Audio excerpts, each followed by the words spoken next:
Anak-anakku, santriwan dan santriwati Pondok Pesantren Modern Islam As-Salam. Bismillahirrahmanirrahim.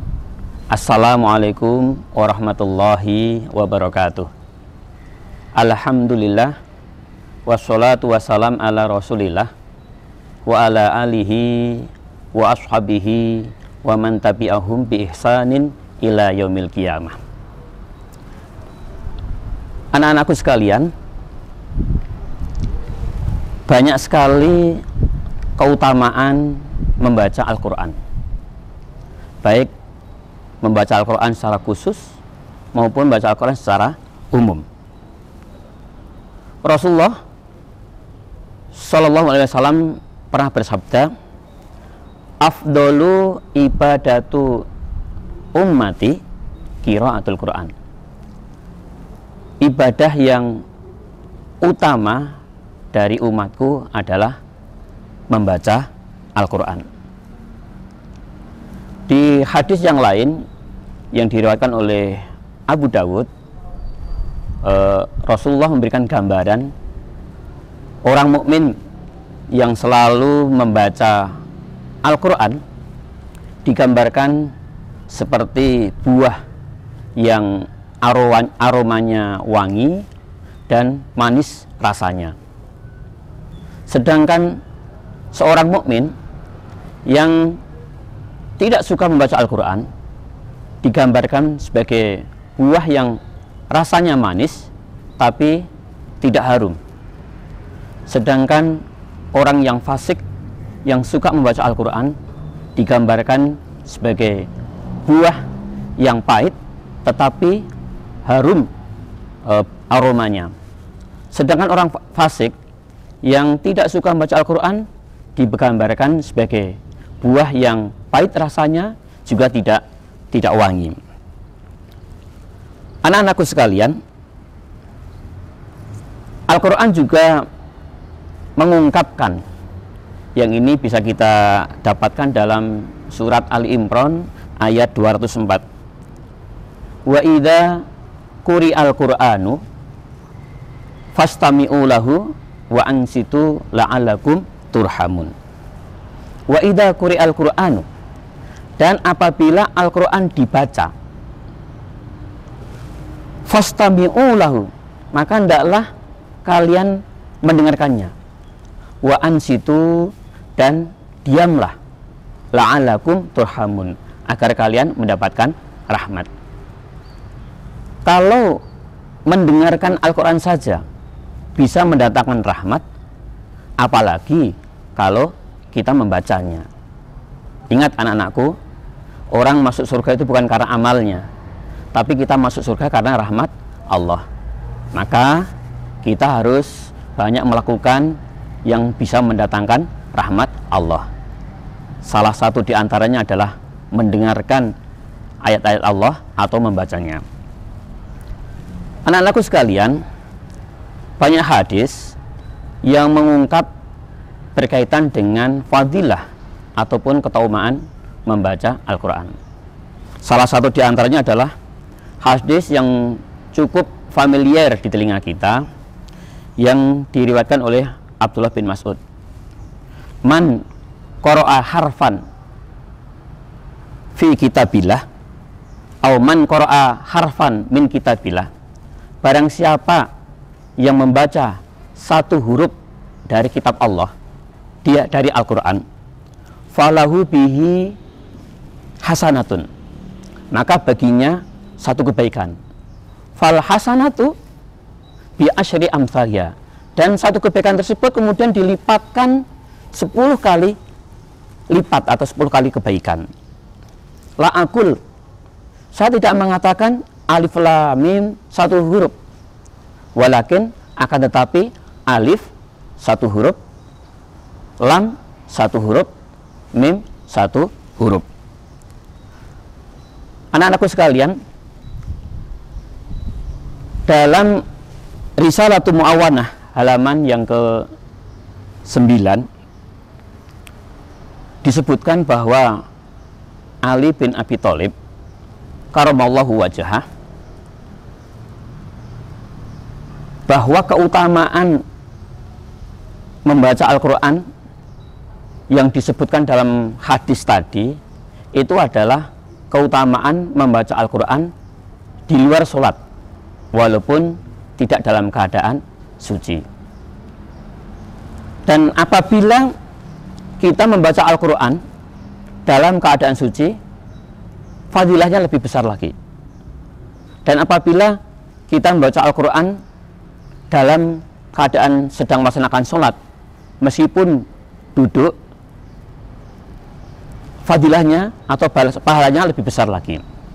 Apalagi kita membaca Al-Quran dalam keadaan berdiri, ini lebih banyak lagi. Anak-anakku sekalian,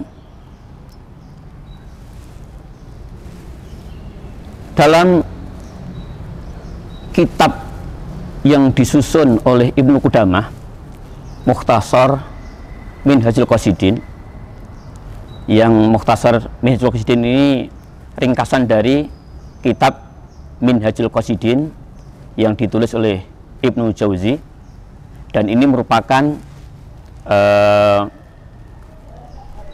kitab yang disusun berdasarkan kitab Ihya Ulumuddin yang disusun oleh Imam Al-Ghazali dengan banyak mengeluarkan hadis-hadis yang dianggap oleh Ibnu Jauzi kurang kuat. Di dalam kitab Ibnu Qudamah di sana disebutkan banyak sekali para sahabat, para tabi'in, ulama salaf, ulama-ulama terdahulu yang membiasakan diri membaca Al-Quran dengan semangat dan menghatamkan dalam waktu yang singkat. Salah satu di antaranya adalah Utsman bin Affan. Pernah suatu kali beliau menghatamkan Al-Quran dalam 1 rakaat witir. Juga disebutkan Imam Syafi'i, beliau pernah menghatamkan dalam 1 bulan Ramadan 60 kali. 1 malam khatam sekali, dan di siang hari khatam sekali. Anak-anakku sekalian, kenapa orang-orang terdahulu, orang-orang salaf, para alim ulama, para sahabat, tabi'in, tabi'ut tabi'in, mereka mengalokasikan waktu sedemikian rupa untuk membaca Al-Quran? Karena mereka ingin mendapatkan rahmat, mereka memberikan pahala yang banyak, dan mereka juga mengingat apa yang disabdakan oleh Rasulullah, di mana Rasulullah Shallallahu Alaihi Wasallam pernah bersabda, barang siapa yang membaca 100 ayat dari Al-Quran di malam hari, maka akan dicatat untuknya ketaatan 1 malam. Ini yang diriwayatkan oleh Imam Ahmad. Di riwayat yang lain dikatakan siapa yang membaca dalam 1 malam 100 ayat, maka dia tidak dicatat sebagai orang yang lalai. Ingat anak-anakku, dalam surat Al-A'raf ayat 179 bahwa salah satu penyebab orang masuk jahanam, masuk neraka adalah lalai. Allah berfirman, walaqad darokna li jahannama katsiran minal jinni wal insi. Sungguh Allah telah menjadikan isi jahanam, isi neraka, katsiran minal jinni wal insi, kebanyakan dari kaum jin dan manusia. Kenapa mereka dijadikan isi neraka jahanam? Karena lahum qulub, mereka memiliki hati, la yafqahuna biha, akan tetapi tidak mempergunakan hatinya tersebut untuk memahami ayat-ayat Allah. Walahum a'yun, dan mereka memiliki mata, tetapi la yubsiruna biha, mereka tidak menggunakan matanya untuk membaca, melihat ayat-ayat Allah.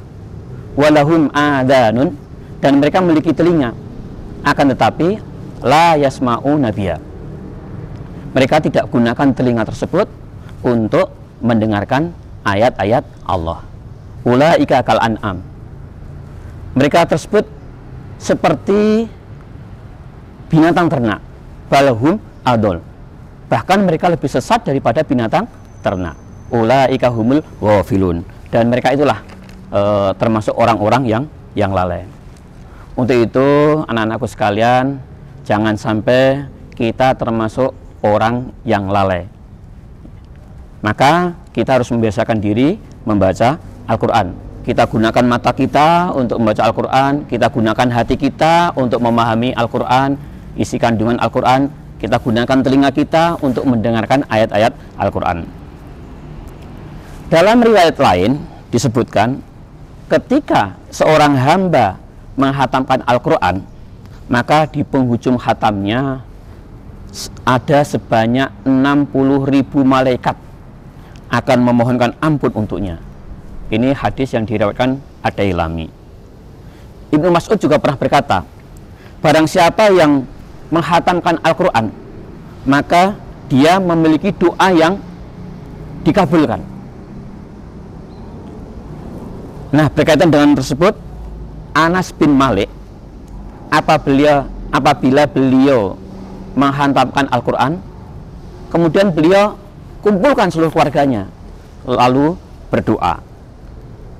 Jadi kesempatan emas bagi anak-anakku, kita semuanya, apalagi di bulan Ramadan seperti ini, segera kita khatamkan Al-Quran, dan di akhir setelah kita menghatamkan Al-Quran tersebut, berdoalah yang terbaik untuk dirimu, untuk keluargamu, untuk ustadz dan ustadzahmu, untuk kebaikan pondokmu, untuk kebaikan agama dan negaramu.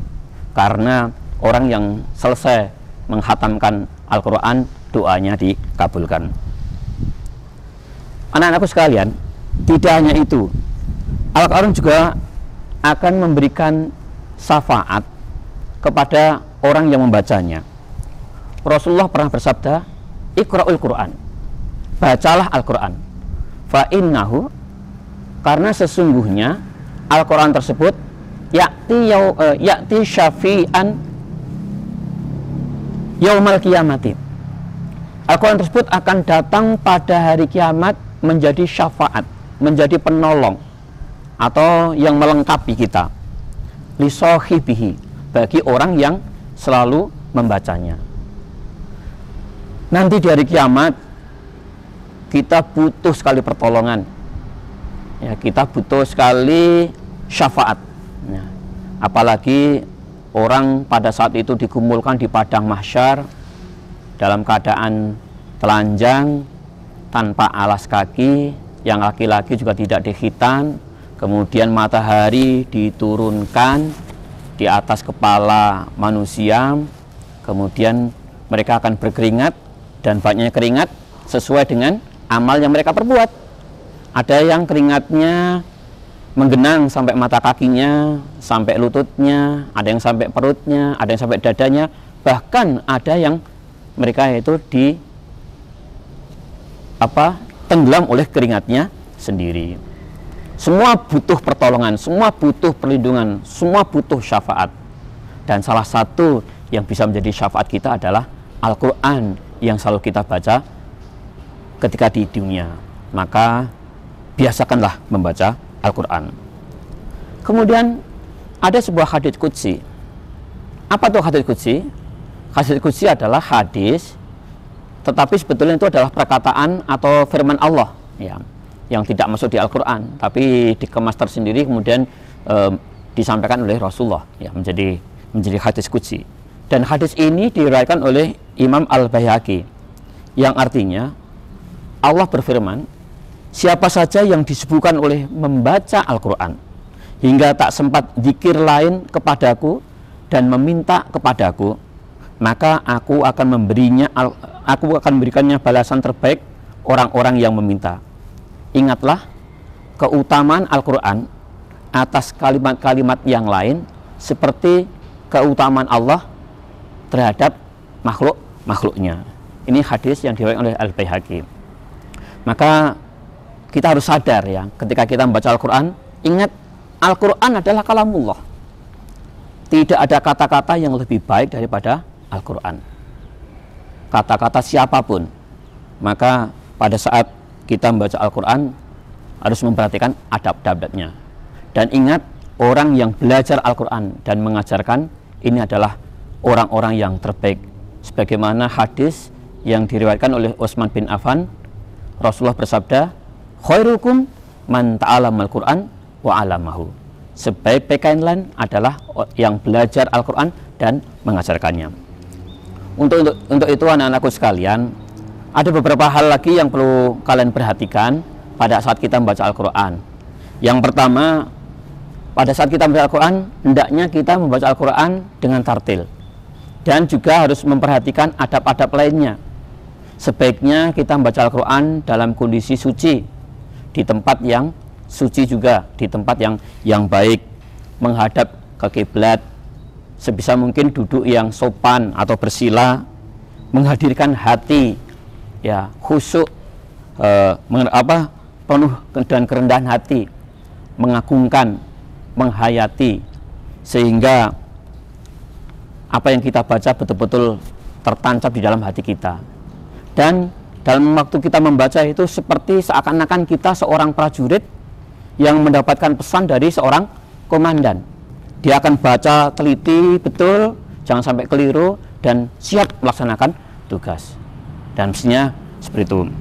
Itu anak-anakku sekalian, sekali lagi marilah kita biasakan membaca Al-Quran, memahaminya dan mengamalkannya. Jangan sampai ada satu hari pun terlewatkan tanpa membaca Al-Quran. Demikian, semoga bermanfaat. Wabillahi taufik wal hidayah. Wassalamualaikum warahmatullahi wabarakatuh.